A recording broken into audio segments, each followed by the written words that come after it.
Welcome back. In the last segment, we had the pure stock and super late model features from Dog Hollow Speedway.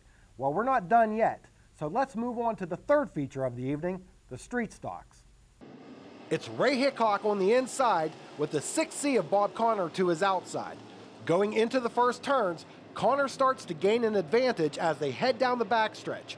Hickok is looking to regain the distance between him and the leader, but he had better worry about the 88 of Josh Jacoby, who is sneaking to the inside.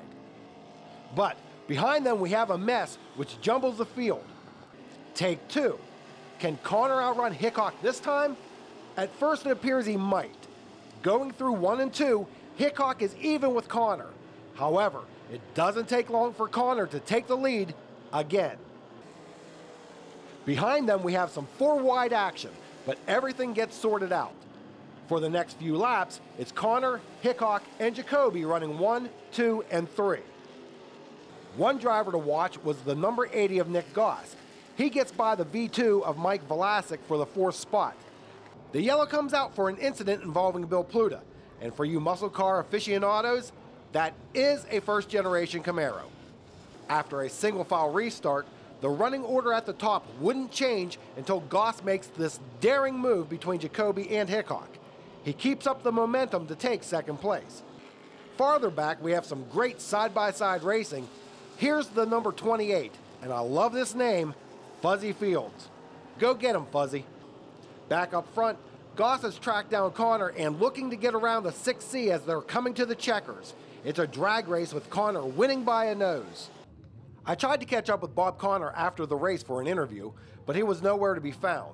Speaking of interviews, here's a shout out to Kylie Hamilton as she was interviewing the winners after each feature for the first time, as well as handing out trophies. Her father is pure stock driver Jim Hamilton. Good job, Kylie. I better watch out or else she might have my job in a couple of years. Here's the street stock finishing order. Bob Connor first, with Nick Goss a very close second, followed by Jacoby, Hickok, and Jim Boyer. As I said, I couldn't find Connor, so I shot the next full feature, the fast track late models. Daniel Angelicchio starts second, but doesn't take long to get around pole sitter Brian Force in the 31. Caution comes out after 3 laps. After a couple of failed attempts to restart the race, we finally get back to some action. Here's Mike Blos trying a different line while battling Andrew Satterley for third. Blos only lost 1 spot. Good recovery, Mike. As the laps unwind, Angelicchio has checked out. Blos has moved back to 4th and shoots to the low side in turns 3 and 4 to take the 3rd spot from Satterley. Late in the race, Angelicchio stretches out his lead while 2nd through 8th offers some great racing action. David Scott in the white 100 makes an appearance in the top 5.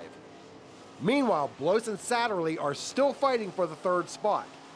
Later in the same lap, Blos hugs the bottom while Satterley drifts a little too high, which allows Blos to gain the 3rd position.